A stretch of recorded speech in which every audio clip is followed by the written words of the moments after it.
Fala, torcida vascaína, Felipe Tiru de volta na área com mais um Ibovasco, o quadro aqui do canal, onde a gente analisa individualmente os jogadores como se fossem ações na Bolsa de Valores. Vocês já conhecem o quadro aí, vocês já têm feito muitas sugestões pra gente, a gente vai assimilando aos poucos, algumas novidades vocês já vão ver nessa edição, outras eu tô aqui matutando, né, vendo como posso aplicar, se vale a pena ou não.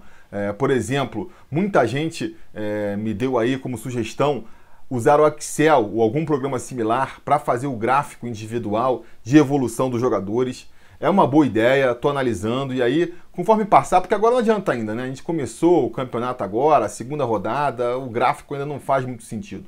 Lá para a quinta, sexta rodada, vamos ver se eu consigo implementar essa ideia, se realmente consegue aqui entrar no workflow e não sobrecarregar muito a produção desse quadro. Vamos ver. Então, continue mandando suas sugestões aí, pode ter certeza, eu estou lendo todas e estou avaliando todas com muito carinho. Isso posto, sem mais delongas, vamos avaliar então individualmente cada jogador nessa partida entre Vasco e São Paulo pela terceira rodada do Campeonato Brasileiro. Começando com o Fernando Miguel, que fez uma partida onde ele foi muito mais exigido do que contra o Sport, né? Ontem, realmente, o Fernando Miguel aí teve que trabalhar, não teve nenhuma grande defesa que ele fez, aquela defesa que ele vai salvar no DVD, né? O Volpi do São Paulo, que fez menos defesas, por exemplo, fez uma defesa muito mais espetacular, né? Naquela cabeçada do Thales Magno. Agora, nem por isso o Fernando Miguel deixa de ter méritos, né? Afinal de contas, ele não fez uma defesa espetacular, mas ele também não precisou fazer a defesa espetacular.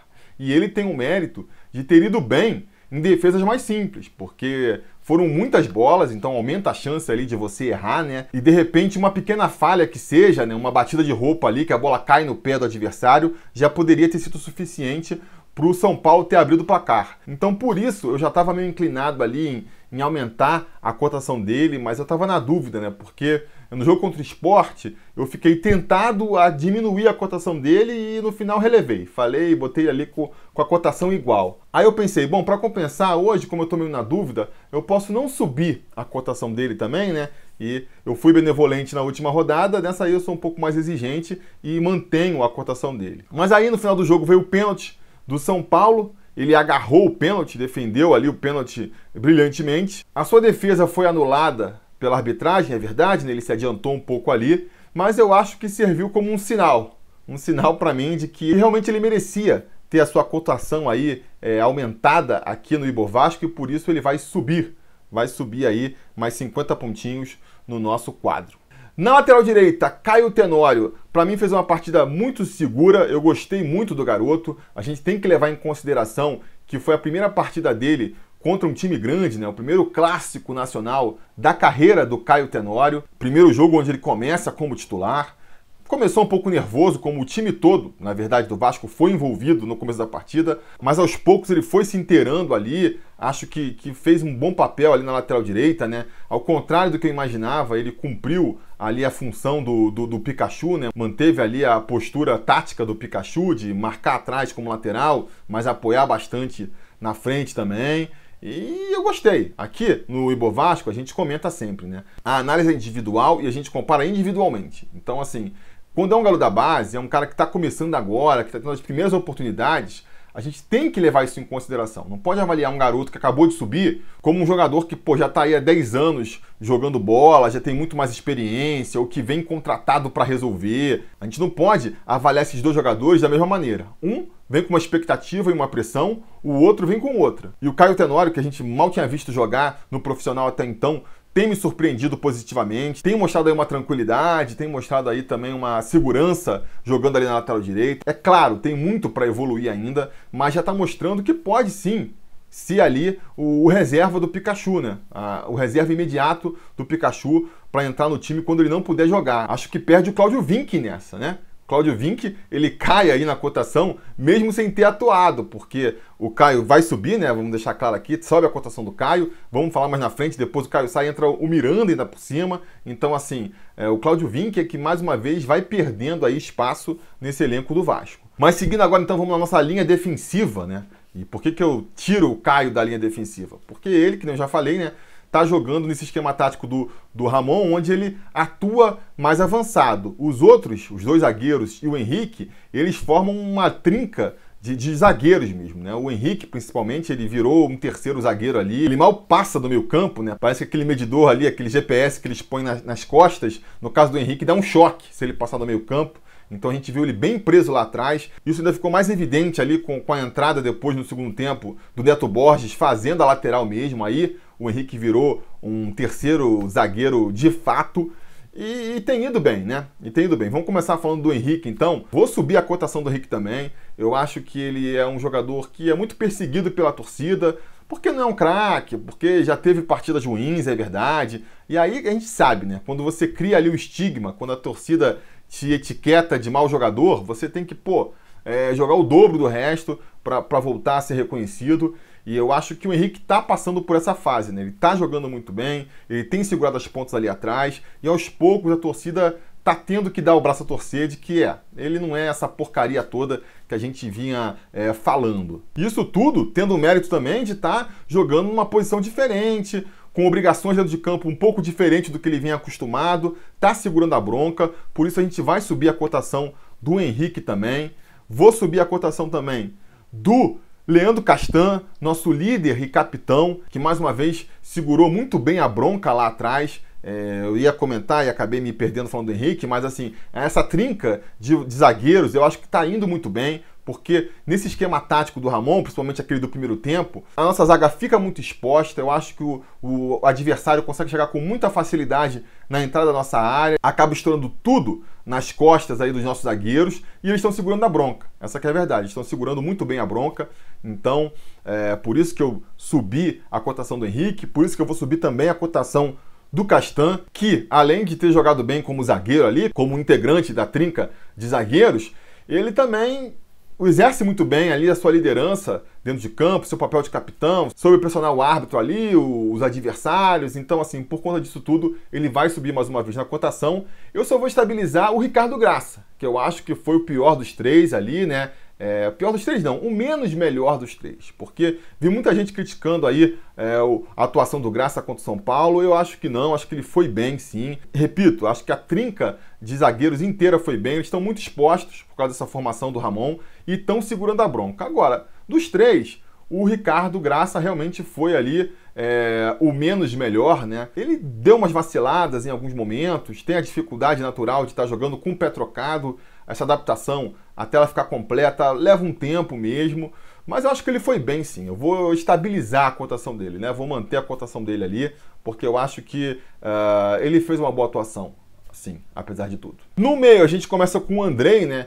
Que a princípio eu até pensei que eu ia estabilizar a cotação dele, porque ele deu umas vaciladas, né? No começo do jogo ali, quando o Vasco foi muito envolvido pelo São Paulo, ele mesmo perdeu umas bolas bobas ali na saída de jogo, e a gente sabe, né? Essa perdida ali, esse mole lá atrás, ele pode ser fatal, porque você deixa o adversário com o nosso gol escancarado. Isso é um vacilo que o Andrei fazia muito quando ele subiu da base, ele sempre quis sair jogando, né? E ele sempre fez esses passes ousados ali na entrada da área, e muitas vezes entregou a bola no pé do adversário. Eu acho que esse foi um dos motivos que fez grande parte da torcida ter muita implicância com ele assim que ele subiu para o profissional, né? Esse ano ele conseguiu melhorar muito a qualidade desse passe na saída de bola ali. Eu acho que esse é um dos grandes motivos do futebol dele ter crescido essa temporada, né? Não entregar tanto aquelas bolas lá atrás. E hoje, no começo do jogo, ele voltou a entregar. E ainda por cima, lá no final da partida, ele foi cometer aquele pênalti também, é um pênalti meio mandrake e tudo mais, mas assim, a bola raspou no braço dele, ele esticou o braço, não precisava ter esticado. Então, esses foram os vacilos dele na partida. Mas depois do início ali, meio claudicante dele, ele se encontrou de novo em campo, o time se armou e ele melhorou também. Ele acabou conseguindo arrancar alguns cartões amarelos dos adversários, quando ele pegava a bola e protegia. Aí vinha aquela primeira marcação dos atacantes são paulinos, chegavam forte, chegavam batendo. Nessa ele conseguiu ali uns 2 cartões amarelos para os atacantes do São Paulo, isso foi um ponto positivo. E finalmente, o que vai me fazer subir a cotação do Andrei mais uma vez, foi a atuação aí fundamental dele para a gente conseguir fazer o segundo gol, que foi o que garantiu a nossa vitória, né? Ele pegou a bola ali no meio campo, foi trabalhando com ela até o ataque, entregou ela açucarada para o Cano fazer o segundo gol. Uma bela assistência do Andrei. E essa assistência foi determinante para eu subir mais uma vez aí a cotação do nosso menino Andrei. Do seu lado a gente teve o Felipe Bastos, que vai aí do céu ao inferno aqui no Ibovasco. Ele foi eleito ali o melhor da partida no jogo contra o Sport, atuou muito bem contra o Sport mesmo. Mas hoje a cotação dele vai cair novamente, porque justamente ficou exposto nessa partida contra o São Paulo as dúvidas que a gente tem em relação ao Felipe Bastos. Eu comentei no último Ibovasco que, cara, a gente sabe que ofensivamente o Felipe Bastos ele pode contribuir sim, sabe? Ele tem uma boa finalização, ele sabe pegar bem na bola. Então, se ele tiver espaço e se ele não tiver muitas obrigações defensivas, o futebol dele vai crescer. Porque ele com espaço, ele consegue ter tranquilidade para fazer um lançamento, para sair tocando a bola. Se o jogo também não estiver exigindo que ele pegue muito no meio campo, né, que ele marque com mais firmeza o adversário, a gente sabe, o futebol dele tende a crescer, porque esse é um ponto fraco dele. E esse jogo contra o São Paulo justamente expôs essas fraquezas dele, né? Ele não tinha espaço no meio campo para criar, pegava a bola, logo vinha o adversário marcar ele, e ele teve dificuldade de escapar dessa marcação. Acabou não conseguindo chegar muito na frente para conseguir fazer uma finalização lá, ou bater uma falta que fosse. Ajudou na baixa intensidade da marcação do nosso meio campo, no primeiro tempo principalmente, que foi um dos problemas da equipe contra o São Paulo. Então teve ali uma tarde bem ruim, né? Então isso fez cair a cotação dele. Eu vou botar ele como o pior da partida também. E aqui já vai uma nova inovação, né? Criticaram no último Ibovasco o fato de eu estar usando uma lixeirinha como ícone do pior jogador, que é ofensivo e tudo mais. Não é nossa ideia aqui ofender nenhum jogador. Então, por conta disso, a gente mudou o ícone aí. Espero que vocês gostem desse agora. Um dedinho para baixo aí, um thumbs down é ofensivo, né? Então vamos com esse aqui. Né, vou marcar também aqui agora, vocês já estão vendo, né? Aí, outra sugestão que vocês deram, né? Eu vou começar a deixar marcado aqui para vocês o número de vezes que um jogador ganhou ali o título de melhor da partida e o título de pior da partida, para vocês verem como é que tá a evolução dele ao longo do ano. O Felipe Bastos, aí, em 2 partidas, já ganhou os 2 troféus, né? O de melhor da partida contra o Sport e o de pior da partida contra o São Paulo agora. Ah, Felipe, você implica muito com o Felipe Bastos? Cara, não implico. E eu acho realmente assim que ele tá fazendo no Vasco uma temporada acima do que eu esperava, né? Desde a temporada passada, quando o Felipe Bastos chegou, eu fui bem contrário à contratação dele. Quem acompanha o canal desde então sabe ali a minha reação quando o Vasco contratou o Felipe Bastos. Ele me surpreendeu já na temporada passada, voltou agora nessa temporada, a renovação dele foi com aí um abatimento bem grande do salário dele. Então, assim, isso também ajuda, né? Ele é um bom jogador para compor elenco e acho que nessa temporada ele pode ter essa função, entendeu? Acho que ele pode ser útil. Se a gente tiver um jogo, um adversário, onde as condições favoreçam o estilo de jogo do Felipe Bastos, que nem eu comentei aqui, né? Um jogo onde o meu campo adversário não esteja exigindo tanta intensidade do Vasco na marcação, onde o meu campo adversário esteja dando espaço para os nossos volantes conseguirem ter mais liberdade para criar e para chegar na frente. Num jogo desses, de repente é interessante você botar o Felipe Bastos, né? Ele pode ser uma peça interessante. Num jogo como o de ontem, não. Se você vai enfrentar um adversário mais qualificado tecnicamente, que vai botar muita intensidade no meio campo, vai exigir uma marcação, vai dar pouca liberdade para os nossos volantes criarem, nesse estilo de jogo, o Bastos ele passa a ser um ponto fraco da equipe, né? Então, assim, acho que cabe ao Ramon avaliar quando ele vai ser útil, quando ele não vai ser, e usar de acordo. Acho que contra o Sport ele foi muito útil, contra o São Paulo ele acabou sendo um ponto fraco. Por isso a cotação negativa aí, né? E o troféu de pior da partida. Seguindo no meu campo, a gente vai falar aí de Martim Benítez. Esse continua evoluindo a cada jogo, vai subir a cotação mais uma vez. Tá dando gosto de ver como o Benítez está tomando conta desse meio campo. Ele tá virando aquele jogador total, né? Porque ele ajuda dos lançamentos, na criação do jogo, chega finalizando, ajuda na marcação. A gente vai ver aí nos principais lances do Vasco, sempre uma participação do Benítez, né? Ele foi quem fez o lançamento naquela cabeçada do Thales, que foi o principal lance do Vasco no primeiro tempo. Ele que bateu o escanteio no lance do primeiro gol do Cano. Ele que estava lá roubando a bola, ajudando a tirar a bola do adversário no lance que foi redundar no segundo gol do Cano. Então, cara, tá sendo um motorzinho desse time, aparecendo em todas as partes do campo, voltou para buscar jogo quando a situação tava ficando complicada ali na saída de bola, tá sendo cada vez mais fundamental para essa equipe e tá gerando em mim uma expectativa da onde ele pode chegar, né? Ele pode realmente vir a ser uma das peças fundamentais dessa equipe. Até então eu botava ali mais o André e o Cano como jogadores fundamentais, eles foram novamente essa partida, mas a gente tem que falar do Benítez também, né? Ele está se tornando esse jogador fundamental no time do Vasco, tá dando gosto de ver.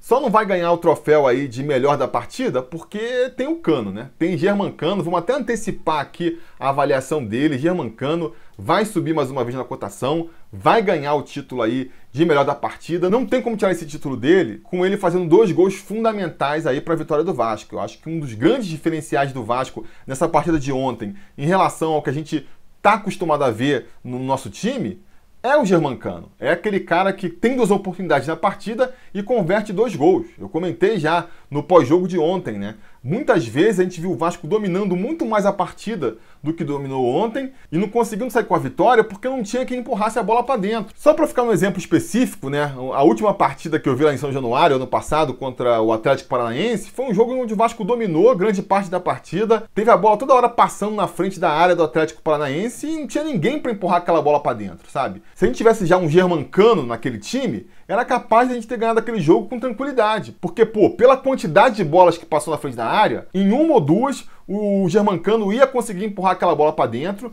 e ia conseguir fazer a gente sair com a vitória. A gente viu isso ontem, pô, cristalizado, né? O Germancano em 2 oportunidades fez 2 gols. Esse alto aproveitamento dele é o que faz a diferença. A gente sabe, o time do Vasco é um time mais limitado, contra adversários mais qualificados, não vai criar muitas chances. E aí você tem um atacante com uma alta taxa de conversão, que nem é o Germancano, né? Com um aproveitamento alto, que nem ele tem, é fundamental. A gente saber que tem um cara lá que se ele receber 1 ou 2 bolas, ele vai meter para dentro, é fundamental, entendeu? Então por isso, mais do que pelos 2 gols, é que ele sobe na cotação e ganha o troféu de melhor jogador da partida. Porque poderia ter sido uma coisa circunstancial, né? Pontual. Sei lá, que nem quando o Wehrle fez 2 gols lá contra a Cabo Friense. Ele fez 2 gols ali em 2 escanteios e que bom, trouxe a vitória pra gente. Mas a gente sabe, né? O Wehrle não é um cara que vai estar sempre fazendo gol em escanteio, que tem um super aproveitamento em bolas altas dentro da área. Foi uma coisa circunstancial. O próprio Felipe Bastos contra o Sport na última rodada, dá pra falar que foi meio circunstancial, né? A gente sabe que não vai estar vendo toda hora o Felipe Bastos fazendo 2 gols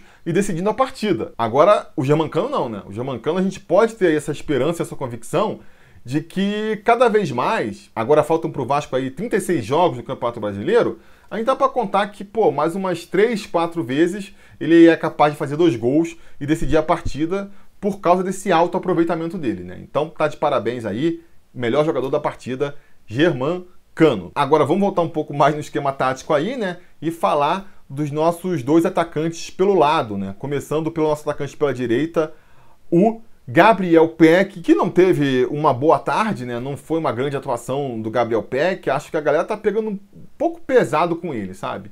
Foi um jogo difícil para todo mundo.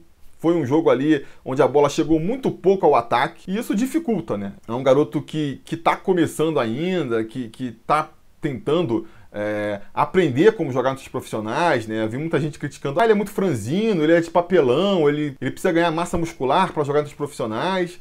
Eu acho que, cara, não necessariamente, sabe? Não necessariamente. Eu acho que ele tem que aprender a jogar com os profissionais, porque ele sempre foi franzino, mas na base essa diferença era muito maior. É meio que o caso do Lucas Santos. Ele também sempre foi baixinho, mas na base a diferença era muito menor. De repente, eles entram no time profissional e de repente estão enfrentando zagueiros muito mais fortes do que eles estavam acostumados a enfrentar, com muito mais experiência, tem aquela malícia que eles não estavam acostumados a enfrentar também. Leva um tempo para eles se adaptarem, sabe? Leva um tempo. Então, assim, é um garoto que eu acho que tem muito potencial também. Ele soube explorar a franzinice dele, vamos dizer assim, no jogo contra o Sport. Porque tu vê um cara pequeno jogando com um cara grandão, de repente ele dá uma cambalhota ali, ele já voa quando o zagueiro dá um cutucão de ombro. Isso às vezes é o suficiente para o juiz cavar uma falta, por exemplo. E foi assim que a gente conseguiu ver 2 excelentes cobranças do Felipe Bastos contra o Sport, em faltas cavadas pelo Gabriel Peck. Então acho que o estilo dele pode ser útil para o Vasco sim, sabe? E eu acho que ele tem que ganhar experiência. Experiência ele só vai ganhar jogando. E vai ter jogos em que ele vai sair melhor e vai ter jogos em que ele vai sair pior. Então, assim, tenho muita esperança no Gabriel Peck ainda. Acho que ainda pode ser um grande jogador do Vasco, mas a gente vai ter que ter paciência com o jogador, né? Ele vai ser daqueles que vai ter que precisar de um pouco mais de tempo para se adaptar ao profissional, aparentemente. Então, a cotação dele vai cair, porque contra o Sport ele também não fez uma partida excelente, mas mal ou bem ele conseguiu ali uns 2 ou 3 lances que foram fundamentais para a vitória da equipe. E agora contra o São Paulo não, né? Ele realmente ficou bem mais apagado, não criou nenhuma grande chance para o Vasco. Então, por conta disso, eu esperava que ele pelo menos conseguisse... O adversário era mais difícil também, né? A gente tem que levar isso em consideração. Mas como ele não criou nenhuma grande chance ali, nenhum lance para poder defender a atuação dele, vamos dizer assim, por conta disso, eu vou botar a cotação do Gabriel Peck caindo nesse Ibovasco. Do outro lado, com o Thales Magno, aí já vai ser o contrário, né? Eu vou botar a cotação do garoto subindo, porque ele realmente, depois de muito tempo, voltou a dar uns lampejos do Thales Magno que a gente conhece, né? Ficou muito abaixo do que a gente espera dele ainda? Ficou, né? A gente quer o Thales Magno, a gente espera o Thales Magno, um jogador decisivo para o Vasco, um jogador ali que realmente faça diferença, e não foi o caso ontem ainda. Mas também, do jeito que ele vinha jogando, é esperar um milagre, que da quinta para o domingo o cara saia de uma partida onde ele praticamente não jogou nada para uma outra onde ele arrebente. A tendência é que ele vá crescendo aos poucos, né? Tá se adaptando ainda ao esquema tático do Ramon também, tá recuperando ainda o ritmo de jogo ali depois da contusão, né? E acho que já cresceu em relação à última atuação dele, né? Se ele continuar nessa crescente, vai ser um bom sinal.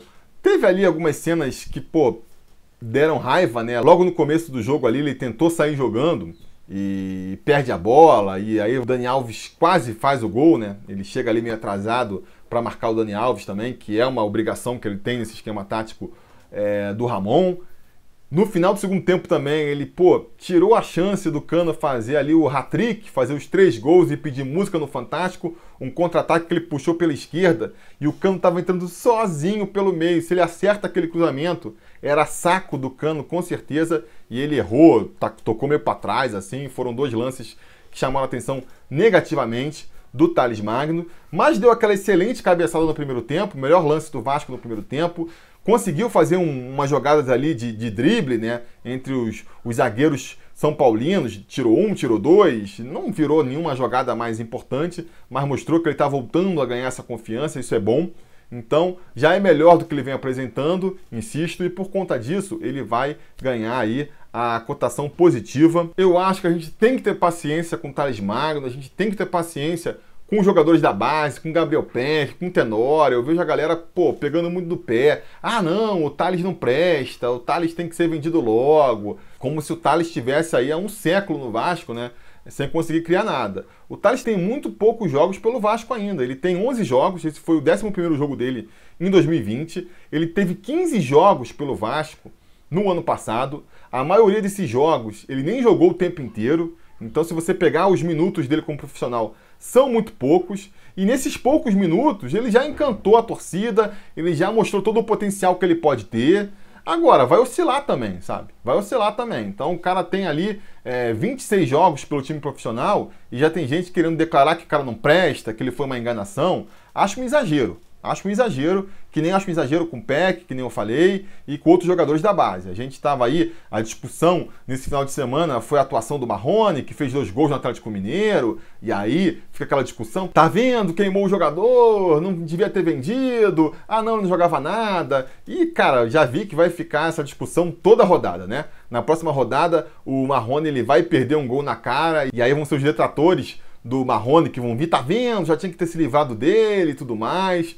Eu, cara, não gosto de ficar aqui discutindo jogador, não sou viúva de jogador, o jogador sai, foi, Marrone, boa sorte aí no Galo. Não vou ficar aqui chorando a saída do Marrone, não chorei saída de Paulinho, não chorei saída de Douglas Luiz, não vai ser a saída de Marrone que eu vou ficar chorando. Agora, eu acho que a gente podia aprender a lição, né? Acho que assim, a gente tem que pegar isso e usar de lição para os próximos jogadores. Porque o Marrone, quer você goste dele, quer não, você não pode negar que ele está sendo um melhor jogador no Atlético Mineiro do que ele estava sendo no Vasco. Por quê? Talvez porque lá ele tenha mais tranquilidade, menos pressão, tá jogando num time melhor, tá jogando com um treinador melhor, que de repente sabe explorar melhor as qualidades dele. Então, assim, são várias questões que a gente tem que levar em conta na hora de avaliar um jogador, sabe? E, de repente, eu vejo a torcida do Vasco, que nem eu comentei do Thales agora. O cara jogou 20 jogos pelo Vasco, tem 18 anos recém-completos, e a galera já tá querendo, pô, taxar definitivamente. Ah, não presta, já devia ter se livrado do jogador. Acho um exagero. Do PEC, menos jogos ainda, entendeu? Então, vamos usar esses exemplos aí para ter paciência. O próprio exemplo do Andrei, que foi um cara que foi muito criticado no começo e agora está sendo aí um dos líderes da equipe. O Ricardo Graça também foi muito malhado pela torcida em 2018, porque falhou lá no jogo da Libertadores. Já decretaram que ele não valia mais. O próprio Evander saiu daqui pela porta dos fundos, agora está brilhando lá na Europa, na Dinamarca, mas já está despertando o interesse do Porto. Então, galera, vamos ter mais paciência com a molecada da base, sabe? É que nem o Garone sempre diz. A base ela não pode ser solução, ela tem que ser opção. E a base ela tem se mostrado como uma boa opção. O Tenório, o Caio Tenório, ninguém está pedindo ele para ser titular do time. Mas ele não está sendo uma boa opção ali para cobrir a ausência do Pikachu? Eu acho que tá. Então isso é ponto positivo. Mesma coisa serve pro Peck. Ele não vai ser titular desse time nessa temporada. É muito difícil. É capaz até dele perder mais espaço aí no time. Mas ele está sendo uma boa opção agora? Acho que tá. Acho que ele está quebrando um galho. Porque mal ou bem o time conseguiu vencer mesmo com o Peck em campo. Então, assim, ele pode perder espaço, mas ele cumpriu um papel importante aí. Era bom a gente ter o Peck para fazer essa função agora, em que o Vinícius não podia jogar porque está contundido, né?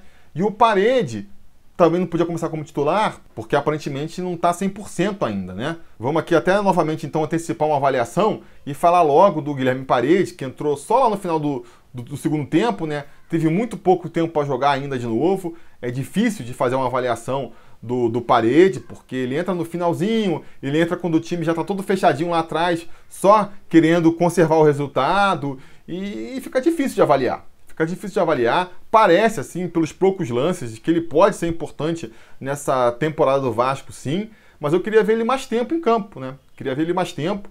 Eu quero acreditar que ele não foi escalado como titular hoje, por exemplo, porque ainda não está 100% condicionado. É a única explicação que eu encontro.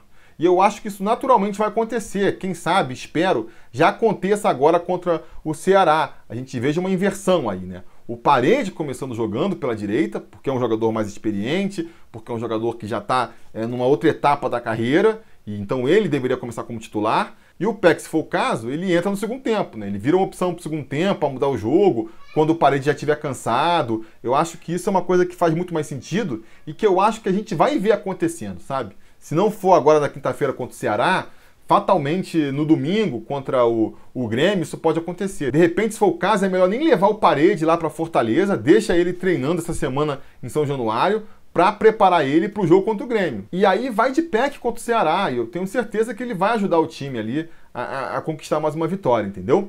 Mas voltando então aqui, vamos falar das outras mudanças que a gente viu em campo, né? Já falamos dos 11 titulares, vamos falar do primeiro cara que entrou logo ali no segundo tempo, Bruno Gomes entrou no lugar justamente do Gabriel Peck, né? Numa tentativa do Ramon de justamente fechar a casinha, deixar o time mais compacto para segurar a bronca ali do São Paulo, que estava vindo com muita intensidade. Isso acabou criando um efeito colateral também de liberar o Andrei para chegar no ataque, que foi fundamental para o segundo gol do Vasco. Então eu acho que o Bruno, ele é um jogador muito promissor também, né? Novo e promissor, e que tem umas características que ajudam o Vasco nessa situação. Eu acho que essa formação que a gente viu no segundo tempo é uma formação que a gente vai ver muito daqui para frente, eventualmente até começando os jogos. Eu acho que em jogos mais difíceis, contra adversários mais qualificados, aquela dúvida que todo mundo tinha e que vai se confirmando, né? Não dá para começar com o Andrei de primeiro volante, Felipe Bastos de segundo volante, sabe? Tem que montar um time mais compacto, né? Nem que seja aí jogando num 4-4-2, que nem foi no segundo tempo, ou se for jogar só com 3 meio-campistas, tem que ser meio-campistas mais combativos, né? No caso, um Bruno Gomes adiantando o Andrei com o Benítez, já fica melhor do que Andrei e Felipe Bastos. Então, pelo futebol que ele apresentou, mais combativo, e pelas possibilidades táticas que ele dá para o time do Vasco, eu vou aí subir a cotação do Bruno Gomes nessa partida de ontem. Acho que ele foi bem e pode ser muito melhor ainda, né? Ele, para mim, vai virar titular, vai virar pelo menos uma opção ali em alguns jogos de titular. A gente tem que ver o Carlinhos, como que ele vai estrear ainda também. Mas enfim, acho que o Bruno Gomes tem muito potencial para virar titular desse time aí, mais cedo ou mais tarde, e vai ter a sua cotação levantada. Outro jogador que também me surpreendeu bastante, foi o segundo jogador a entrar, entrou no lugar justamente do Felipe Bastos, foi o Neto Borges. Ele entrou ali logo depois do segundo gol do Vasco, né? O Ramon resolveu fechar a casinha de vez, botou ele no lugar do Felipe Bastos, que já estava mortinho, e o Henrique foi ali mais pro meio para formar aqueles 3 zagueiros ali, fechando a entrada da nossa área mesmo. E, cara, o Neto Borges me surpreendeu muito positivamente. Quem viu meu vídeo aí com as expectativas sobre os reforços do Vasco, esses reforços mais recentes, sabe que o Neto Borges era o jogador em quem eu menos colocava expectativa, e que, cara, já me surpreendeu bastante. É cedo, é muito pouco tempo, né? Pô, o cara jogou acho que uns meia hora, se tanto. É muito pouco pra gente avaliar, mas ele já mostrou ali bastante intensidade. É um cara bem alto, né? A gente via ali pelas medidas dele, já sabia que ele ia ser alto, mas quando ele entrou em campo, não sei se pela cabeleira e pelo fato do resto do Vasco ser um time mais baixo mesmo, ele já me surpreendeu pelo tamanho dele. Apesar do tamanho, ele se mostrou muito veloz também. Então conseguiu puxar algumas bolas ali pela esquerda, um bom passe na hora de acionar o Thales Magno, bastante pegada no meio, ajudou bastante defensivamente, com a cabeça inclusive. É um jogador alto que pode ajudar o Vasco quando a gente tiver dificuldade aí, estiver enfrentando um time mais alto, que estiver jogando muito na bola aérea. E vamos ver, vamos precisar de mais jogos, né, para ter aí uma avaliação mais realista do que esperar do Neto Borges, mas esse início foi bem promissor, né? Dá para deixar a gente empolgado em relação a esse jogador. E finalmente, né, para fechar aí todos os jogadores que atuaram contra o São Paulo, precisamos falar do Miranda, que entrou no lugar do Caio Tenório para justamente fechar ainda mais a casinha. Eu acho que o Tenório até estava se comportando bem ali lá atrás, mas nada como você botar um zagueiro para fechar ali a linha defensiva, né? 3 zagueiros, mais o Henrique, mais o Neto Borges. O Ramon, mais uma vez, terminou a partida ali, dando uma de Antônio Lopes, fechando todo mundo lá atrás. E deu certo, né? A gente não pode negar que deu certo. Eu acho que foi uma boa atuação do Miranda, conseguiu segurar as pontas ali, deu uma encarada nos atacantes são paulinos também, mostrou que não ia aceitar provocação, nem inexperiência. É um garoto que eu tenho muita confiança de que pode sim dar muito pro Vasco ainda, contribuir muito com a gente. E vinha um tempo sem jogar aí, né? Se eu não me engano, essa temporada ele só atuou quando o Vasco entrou com aqueles times completamente reservas, lá com o Abel ainda, né? Então, assim, tá tendo mais uma oportunidade e eu vou aprovar, né? Vou subir a cotação dele. É um jogador que, jogando da base, ele entra e não compromete, faz uma boa partida, merece ter a sua cotação aumentada, e vai ser o caso do Miranda. Mesma coisa vale para o Ramon. Vamos terminando então aqui a nossa avaliação com o Ramon, que vai ter mais uma vez a sua avaliação aumentada. A gente vem comentando aqui, né, que o Ramon ele vem passando por testes. Então o Ramon passou no teste de conseguir vencer e convencer jogando contra times pequenos do estadual. Depois teve o desafio de estrear no Campeonato Brasileiro, enfrentando um time de Série A, por mais que seja um time que deve brigar mais contra o rebaixamento, que nem foi o caso do Sport. Passou nesses testes também, e agora o desafio de enfrentar um grande, né? Um clássico nacional, por mais que o São Paulo não venha em grande fase também, a gente sabe, é sempre um jogo mais difícil, e ele se saiu muito bem. Eu gostei principalmente ali da flexibilidade que ele teve, né? A postura ali de, cara, o esquema não tá funcionando, vamos mudar o esquema então. Já comentei ontem no pós-jogo e reforço aqui agora. O Ramon poderia ser cabeça dura e falar, não, o nosso esquema é esse, a gente joga desse jeito mesmo, com 3 meio-campistas, com o nosso lateral direito subindo, tentando sair tocando, e a gente vai tentar isso até o final, a gente vai ter que impor nosso jogo assim. Mas não, né? Teve ali a humildade, vamos dizer assim, de perceber que aquele esquema não estava funcionando e ir mudando o esquema ao longo do tempo, né? Então, pô, ele começou com esse 3-5-3 ofensivo quase, né? 3 zagueiros ali, o Pikachu subindo para fazer o meio e mais 3 pontas. Aí no meio do jogo mudou para um 4-4-2, né? Recompôs ali o meio campo. No final já estava com 3 zagueiros e mais 2 laterais, se fechando tudo lá atrás. Então, assim, tá mostrando ali um repertório interessante. Passou em mais um desafio e vamos ver, se conseguir a sua primeira vitória fora de casa na próxima rodada, vai subir de novo na cotação aqui do Ibovasco, não é mesmo? Então é isso, galera, com isso a gente vai terminando mais um Ibovasco. Preciso me policiar para fazer esses vídeos um pouco menores, né? Mas espero que vocês tenham curtido. Como sempre, eu peço para vocês darem aí as suas avaliações sobre o vídeo aqui embaixo, darem também as suas avaliações sobre os jogadores aí, né? O que vocês acharam individualmente da atuação de cada um. E fica aquele pedido, né? Curtir o vídeo, assinar o canal e voltar, porque a gente vai ter... Quarta-feira a gente volta com uma preleção sobre Vasco, e se tudo der certo e nada der errado, amanhã eu quero voltar com um vídeo novo também, né? Tem muita coisa pra gente falar aí, então se tudo der certo e nada der errado, eu consegui o tempo aqui, eu ainda volto com mais um vídeo amanhã. Vamos tentar fazer um vídeo por dia nessa volta do Brasileirão aí. Vamos torcer para eu conseguir. Beleza? Posso contar com vocês? Espero que sim. A gente vai se falando. A realização desse vídeo só foi possível graças ao apoio inestimável dos conselheiros do Sobre Vasco. Ajude você também ao Sobre Vasco continuar no ar, se tornando um apoiador em apoia.se/Sobre Vasco ou sendo um membro do canal aqui no YouTube.